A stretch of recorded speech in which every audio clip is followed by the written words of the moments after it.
Well, most people, number one, they get up in the morning and the first thing they do is they think about the problems in their life. And those problems are memories from the past. Mm-hmm. So the moment they think about their problems, they're thinking in the past, right? Every one of those problems has an emotion attached to them. So they start feeling unhappy or unworthy or whatever. And how you think and how you feel is your state of being. So most people's entire state of being is in the past when they start the day. So if in the familiar past, they're going to live in a predictable future, right? So they get up and they check their cell phone, they check their text, their WhatsApp, their Facebook, they post something on Facebook, they tweet, they Twitter, they check the news, then they go to the bathroom, get a cup of coffee, take a shower, get dressed, check more emails, drive to work the same way, do the same thing. So they're in a program. They've actually lost their free will to the program. Wow. So if you start your day, and you start your day with this simple question, what is the greatest ideal of myself that I can be today? You ask yourself that question. Now listen, your body's gonna go like, well, we gotta get a cup of coffee and I'm tired, yeah. And you gotta go, body, you're not the mind, I'm the mind right now. You're gonna sit here, I'm gonna feed you. You're gonna get your coffee, you're gonna do all those things, but right now, this is my time. You're gonna obey me, right? So now, the body's no longer the mind, you're the mind. And so when it wants to get up and you become aware of it, and return back to the present moment, every time you do that's a victory. Wow. And you're changing some aspect of yourself. So then ask yourself, I do this all the time, write down 4 thoughts that you're going to stay conscious of the whole day. I can't, it's too hard. You'd be surprised the moment you become conscious of what those thoughts are, how unconscious you've been to them all day, for weeks on end. Write down what you speak, how you speak, 4 things you want to change, how you act. How do you act? Do you complain? Do you blame? Do you make excuses? You feel sorry for yourself? That's a victim consciousness. What emotions do you live by? Is it possible that you're so used to living by guilt you don't even know it's guilt, it just feels like you? Do you allow your energy to drop? Become conscious of those states of mind and body and review them and say, this is the old self. Then say, what thoughts do I want to fire and wire in my brain? And start firing and wiring and start feeling it.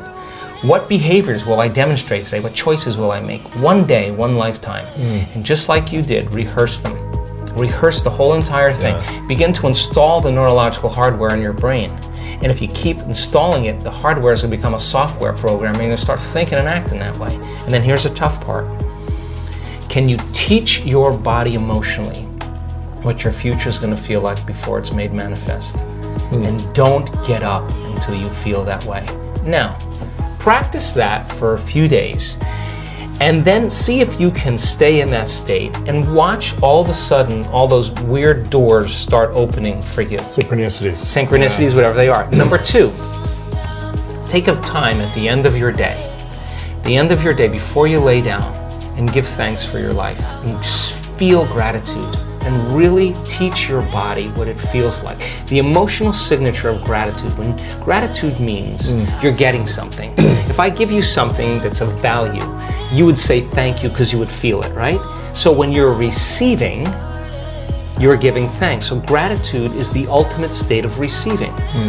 So then people only accept, believe, and surrender to the thoughts equal to their emotional state. So if you're in a state of gratitude, every thought's going to make it right down into your body.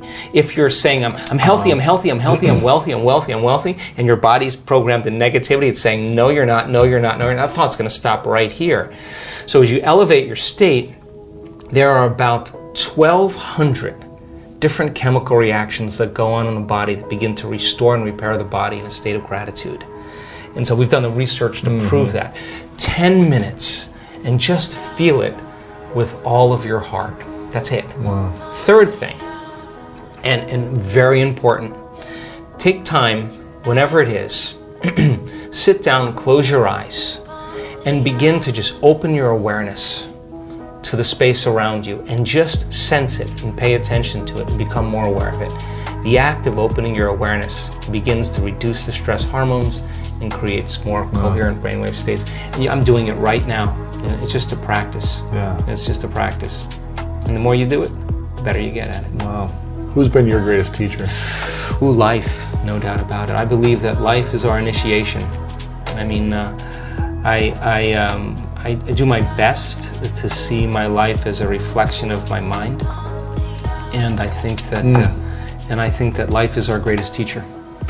reflection of your mind is essentially like what you've created is a reflection of how you've been thinking. Yeah, exactly. So if you're showing up sick physically, then that's what you've created in your mind. Look, I don't believe germs make me sick. I believe I make me sick.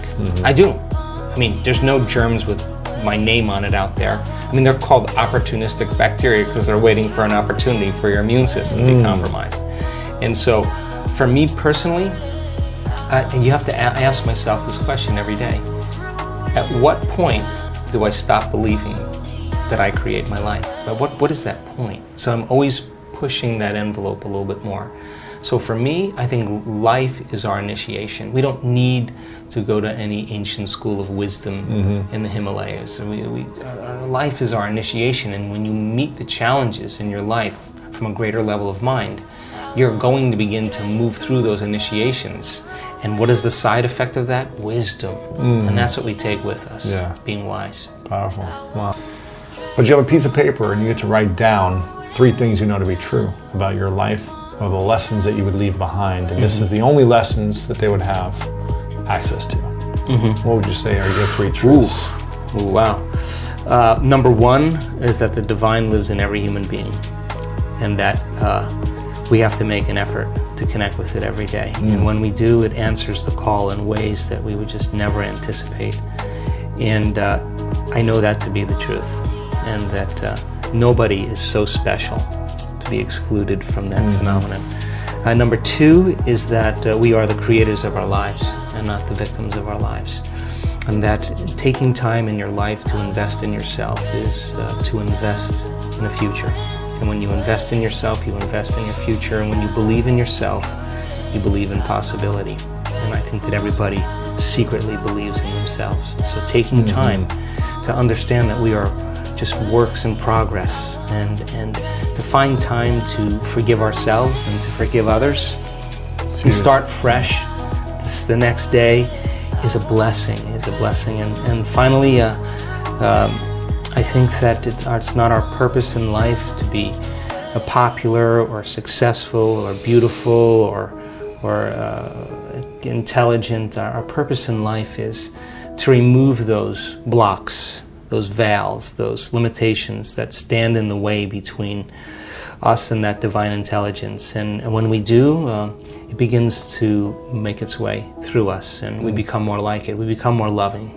It is a loving intelligence. We become more giving. It's a giver of life. We become more conscious. It's a consciousness. We become more mindful. It has an infinite mind. We become more willful. It has an amazing will. Its nature becomes our nature. Its mind becomes our mind. And then we don't have to try to be liked or try to be important or try to be recognized. We're just happy for no reason at all. And I think that is the natural state of being. And I think that we innately know that on some level.